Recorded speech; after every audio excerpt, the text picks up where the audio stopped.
ular tersebut berubah menjadi wanita cantik seperti kurang lebihnya seperti pada sketsa, dan dia dengan suara lembutnya dan gaya bahasa tubuh atau gestur yang anggun memperkenalkan diri bahwa dirinya bernama Ratnasari dan calon penguasa Gunung Slamet.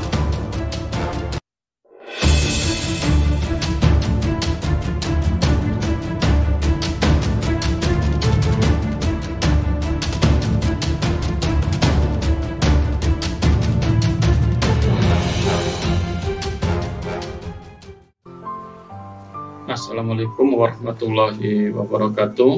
Nah, kita jumpa lagi di channel Misteri Alam Lain. Dalam video ini saya coba share sebagian pengalaman saya perihal gangguan atau godaan saat melakukan zikir atau meditasi. Semoga dapat menjadi modal pengetahuan bagi para pemula yang ingin mendalami di bidang yang sama. Tempat untuk melakukan meditasi atau zikir ini biasanya dilakukan di rumah, yaitu di kamar, di tempat sholat, atau terkadang di tempat tidur. Tidak dilakukan di tepi sungai, di bawah pohon besar, atau di tempat angker lainnya. Itu saja menurut saya sudah lumayan seram akan gangguannya, apalagi kalau dilakukan di tempat angker. Yang pertama yaitu godaan dari sosok wanita cantik. Hal tersebut mulai saya rasakan setelah udah mulai berkali-kali melakukan zikir atau meditasi.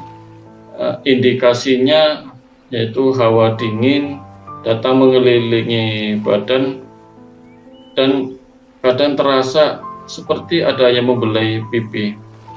Dalam meditasi tersebut mulai muncul bayangan dan rasa bahwa ada sosok wanita berbaju putih hadir. Kejadian itu sering terjadi pada saat meditasi. Namun saya hiraukan saja, tetap luruskan niat dan fokus zikir ingin mendekatkan diri kepada Allah SWT. Hikmahnya sejak mulai itu mulai terlatih merasakan kehadiran gaib dan mulai nampak atau dapat melihat bayang-bayang sosok yang hadir walaupun tidak begitu jelas. Akan tetapi belum dapat berkomunikasi kecuali jika si sosok tersebut membisikkan di telinga, dan itu pun belum begitu jelas.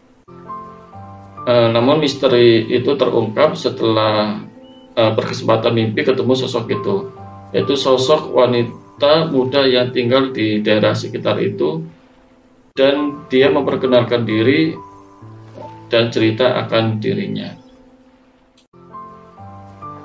Yang kedua yaitu gangguan lele penghasilan.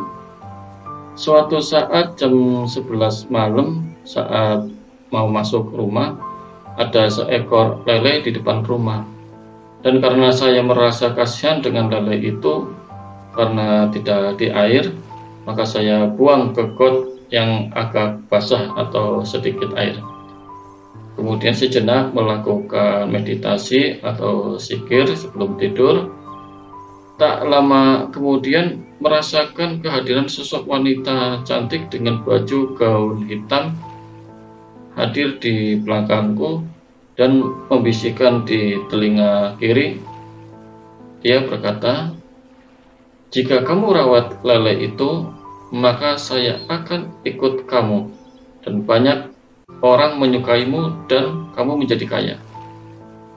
Saya terpikir, ini sepertinya pengasihan dan pesugihan. Maka saya jawab dengan mantap, "Maaf, saya tidak bisa, cukup bagi Allah Subhanahu wa Ta'ala." Dan bisikan itu terulang sampai 3 kali, dan saya jawab pula dengan mantap akan jawaban yang seperti tadi, yaitu, "Maaf, saya tidak bisa, cukup bagi Allah Subhanahu wa Ta'ala." Keesokan harinya saat saya keluar dan tengok lele itu di got, dikhawatirkan mati karena kekurangan air, ternyata sudah tidak ada. Anehnya di tempat lain saya menjumpai lele besar yang hanya dilihat oleh saya, yaitu saat ban motor bocor dan tambal di pinggir jalan, di bak air yang membuat nambal itu ada lele besar dan ada bisikan lagi, pelihara saya. Namun hatiku tetap mantap menolak, tidak cukup bagiku Allah. Dan masih banyak fenomena-fenomena godaan sosok cewek cantik lainnya, tapi saya cukup share 2 saja. Yang ketiga, sosok wanita seram yang membuat ngantuk dalam meditasi. Tidak hanya gangguan sosok cewek cantik yang barusan 2 disebutkan di atas, ada juga sosok yang ceram, yaitu saat zikir kepala terasa ngantuk sekali dan berat dan tertidur. Sering terjadi.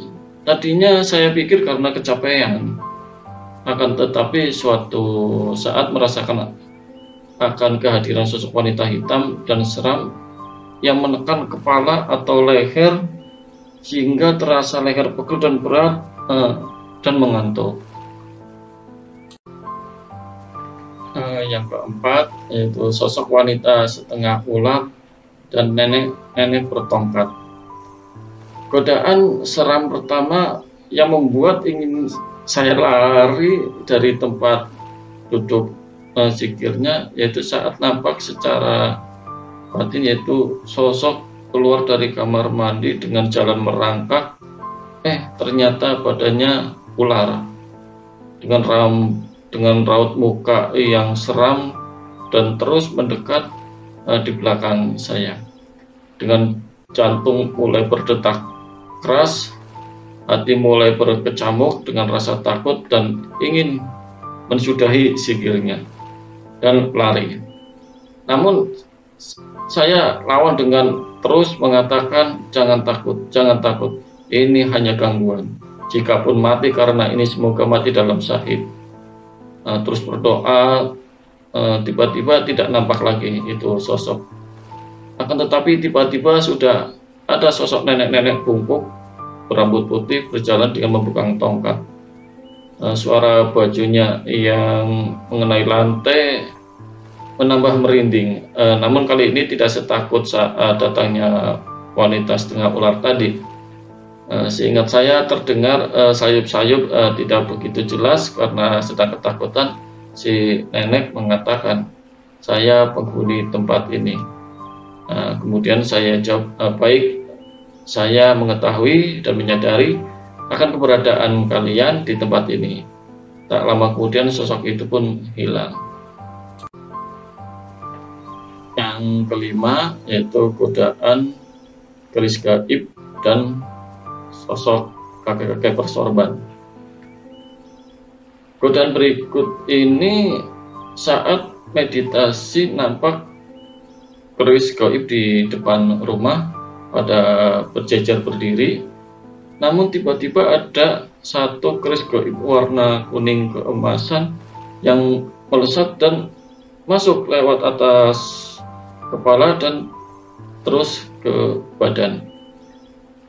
Tiba-tiba nampak sosok kakek-kakek berjubah dengan nada berwibawa mengatakan, izinkan saya ikut kamu menjadi kodamnya kamu. Tandanya dengan pusaka gaib itu. Maka saya jawab dengan mantap, maaf, saya tidak memerlukan itu. Cukup bagiku Allah. Kemudian keris gaib itu saya coba tarik keluar lagi dari dalam badan dan dibuang. Dan sosok itu pun kemudian hilang. Mungkin jika zikir kita diniatkan agar mendapatkan kesaktian atau kodam, maka sampai tahap ini sudah cukup mendapatkan ilmu kanuragan dan perkodaman. Yang keenam, ini gangguan atau godaan macan loreng dan macan putih. Sehabis sholat subuh, saya melakukan zikir atau meditasi. Tak lama kemudian nampak dua sosok harimau loreng warna coklat hadir di tempat zikir tersebut, dan kemudian si harimau itu berjalan keluar rumah dan duduk sambil tiduran di depan rumah. Dan dari luar rumah tersebut terdengar suara raungan harimau sampai terdengar di telinga, dan mereka minta pada makan daging. Entah apa maksudnya dari makan daging itu, saya tidak menghiraukannya. Dan tak lama kemudian hadir sosok macan putih dan mengakunya sebagai komandan atau ketua dari macan-macan tadi. Dan remang-remang terdengar bahwa mereka mengaku sebagai macannya Prabu Siliwangi. Dan jika diberi makan, maka akan menjadi kodamnya saya. Dan saya cukup jawab, maaf, saya tidak memerlukan itu, cukup bagiku Allah. Silakan pergi, jika ingin makan silakan cari sendiri. Dan tak lama kemudian mereka harimau itu pada pergi. Mungkin jika zikir atau meditasi kita ingin memburu kodam macan putih, maka sampai tahapan ini sudah cukup bisa mendapatkan kodam macan putih. Yang ketujuh yaitu gangguan berupa ular besar dan rantam sari. Pernah juga hadir sosok ular besar hitam yang mengelilingi saya pada saat melakukan zikir atau meditasi. Namun ini secara gaib ya, bukan ular besar secara nyata visual atau fisik secara nyata, bukan, tapi secara gaib. Dan saya pun terperanjat saat tiba-tiba hadir sosok ular itu. Karena kaget, maka nampak sukma saya keluar dan siap bertempur untuk menghadapi ular itu. Dan si ular tadi lari dan terbang, dan saya pun kejar. Si ular berhenti di Gunung Slamet, Jawa Tengah, dan saya berkata, jika Anda nampak besar seperti ini, bagaimana saya dapat bicara dengan Anda? Tampakkan dirimu dengan sosok lainnya, tapi jangan menyeramkan. Saya meminta demikian. Maka si ular tersebut berubah menjadi wanita cantik, seperti kurang lebihnya seperti pada sketsa, dan dia dengan suara lembutnya dan gaya bahasa tubuh atau gestur yang anggun memperkenalkan diri bahwa dirinya bernama Rantam Sari dan calon penguasa Gunung Slamet. Dan saya menjawab, oke, sekarang saya sudah kenal, lain kali jangan bikin kaget kalau mau hadir atau menampakkan. Di riwayat penelusuran lainnya ternyata Rantam Sari ini adalah masih ada hubungannya dengan Ratu Kidul. Mungkin jika zikir kita niatnya ingin mendapatkan kodam dari pantai selatan atau terhubung dengan Ratu Kidul, maka sampai tahap ini sudah cukup. Godaan yang ke-8 yaitu sosok yang mengaku Nabi Khidir. Di waktu lainnya saya zikir atau meditasi hadir sosok laki-laki parubaya dan memberi salam. Saya pun jawab salamnya dan kemudian saya bertanya, Anda siapa? Dia menjawab dengan suara yang berwibawa, saya Nabi Khidir. Dek, saat ini saya kaget. Memang saya siapa? Sampai sosok hadir adalah Nabi Khidir. Maka saya katakan, bukan. Anda bukan Nabi Khidir, Anda adalah jin.